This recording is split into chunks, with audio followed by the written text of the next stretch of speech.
ಇವತ್ತಿನ ದಿನ ಕಥೆಯಲ್ಲಿ ರಾಹುಲ್ ಮತ್ತು ಅವರ ಫ್ರೆಂಡ್ಸ್ ಅವರಿಗೆ ಬೆಂಗಳೂರಿನ ಪೊಲ್ಯೂಷನ್ನಿಂದ ತುಂಬ ಬೇಜಾರಾಗಿತ್ತು. ಅದಕ್ಕೆ ಸ್ವಲ್ಪ ದಿನಕ್ಕೆ ಟ್ರಿಪ್ ಪ್ಲಾನ್ ಮಾಡ್ತಾರೆ. ಅವರು ಹಿಮಾಲಯಕ್ಕೆ ಹೋಗೋಕೆ ರೆಡಿ ಆಗ್ತಾರೆ. 3 ದಿನ ಆದಮೇಲೆ ಅವರು ಒಂದು ಕಾರ್ನ ಬುಕ್ ಮಾಡ್ತಾರೆ. ಬೆಳಗ್ಗೆ 4 ಗಂಟೆಗೇನೆ ಅವರು ಅಲ್ಲಿಂದ ಹೊರಟೋಗ್ತಾರೆ.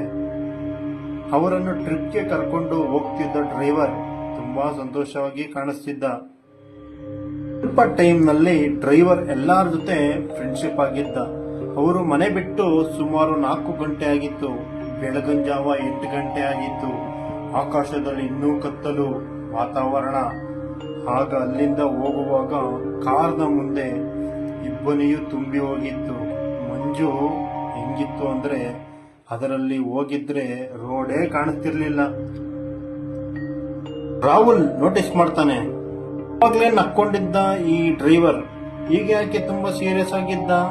ರಾಹುಲ್ಗೆ ಅನ್ಸುತ್ತೆ, ಡ್ರೈವರ್ ಮಂಜಿನಲ್ಲಿ ಡ್ರೈವ್ ಮಾಡ್ತಾವನಲ್ವಾ. ರಾಹುಲ್ ಡ್ರೈವರ್ ನೆಗಿನ ಮೇಲೆ ಕೈ ಹಾಕ್ತಾನೆ. ಕೈ ಇಟ್ಟು ಟೆನ್ಷನ್ ತಗೋಬೇಡ, ಮಂಜಿನ ರೋಡು 7 ಗಂಟೆ ಮತ್ತೆ ಹೋಗೋಣ ನಿಧಾನಕ್ಕೆ. ಡ್ರೈವರ್ ರಾಹುಲ್ ಹತ್ರ ತಿರುಗಿ ನಂದೊಂದು ರಿಕ್ವೆಸ್ಟ್, ಈ ಮಂಜು ಮುಗಿಯೋ ತನಕ ಯಾರು ಕಿಟಕಿ ತೆಗಿಬೇಡಿ ಅಂತ ಹೇಳ್ತಾನೆ. ಅದಕ್ಕೆ ರಾಹುಲ್ ಮತ್ತು ರಾಹುಲ್ ಫ್ರೆಂಡ್ಸ್ ಆಗೋತ್ತಾ ಸ್ಟಾರ್ಟ್ ಆಗ್ತಾರೆ. ಅದಕ್ಕೆ ಆ ಡ್ರೈವರ್ ಹೇಳ್ತಾನೆ, ಯಾಕಂದ್ರೆ ನಾನು ಇರುವ ಸ್ಥಳದಲ್ಲಿ ಅಲ್ಲಿ ಯಾವತ್ತೂ ಮಂಜನ್ನು ನೋಡಿಲ್ಲ ಅಂತ.